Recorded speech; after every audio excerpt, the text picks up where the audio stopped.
এই মুহূর্তে সবথেকে গুরুত্বপূর্ণ খবর। এখনো হয়নি, মার্চের প্রথম সপ্তাহ কি দ্বিতীয় সপ্তাহে হতে চলেছে লোকসভা ভোটের ঘোষণা। তার আগেই বাংলার বিরুদ্ধে কিন্তু কড়া অ্যাকশন শুরু নির্বাচন কমিশনের। একদিকে সন্দেশখালী ইস্যু, অন্যদিকে পঞ্চায়েত ভোটে ব্যাপক হিংসা দেখেছিল গোটা দেশবাসী।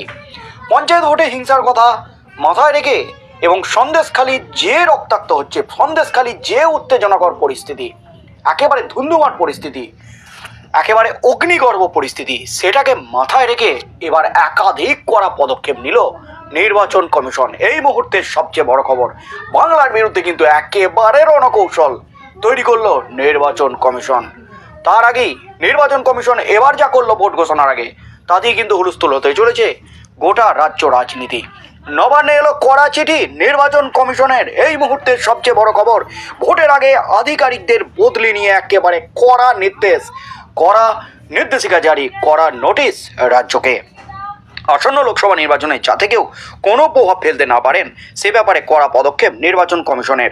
ভোটের আগে পুলিশ অফিসার ও ভোটের সঙ্গে যুক্ত থাকবেন এমন অফিসারদের যাতে যথাযথ নিয়ম মেনে বদলি করা হয় সেই নির্দেশ দেওয়া হয়েছে রাজ্যকে। যেসব অফিসারদের এক জায়গায় 3 বছর হয়ে গেছে, নিয়ম অনুযায়ী তাদের অন্যত্র বদলি করতে হবে বলে নির্দেশ দিয়েছেন কমিশন। কমিশনের বার্তা, একই লোকসভা কেন্দ্রের অন্তর্গত পার্শ্ববর্তী জেলায় বদলি করা যাবে না। দেশের সব রাজ্য সরকারকে চিঠি দিয়েছে জাতীয় নির্বাচন কমিশন। তবে জাতীয় নির্বাচন কমিশনের চোখে কিন্তু পশ্চিমবঙ্গ একেবারে স্পেশাল, কারণ লোকসভা ভোটের আগেই, ভোট ঘোষণার আগেই রাজ্যে নামতে চলেছে কেন্দ্রীয় বাহিনী।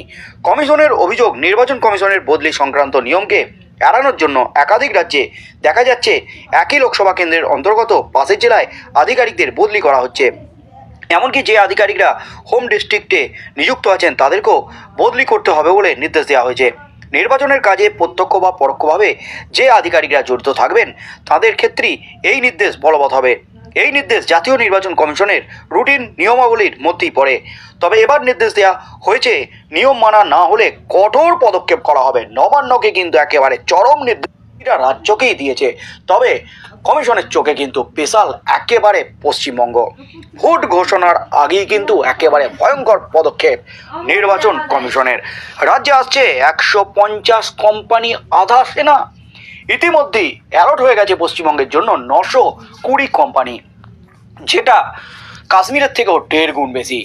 তাতেই কিন্তু একেবারে ভয়ঙ্কর ইঙ্গিত, বিরাট ঝড় ওঠার ইঙ্গিত লোকসভা ভোটে।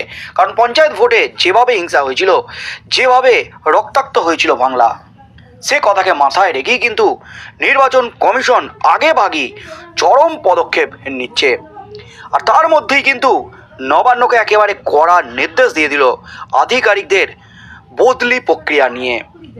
শুধু আধিকারিকদের বদলি নয়, এবার কিন্তু লোকসভা ভোটের আগে রাজ্যে নামতে চলেছে কেন্দ্রীয় বাহিনী।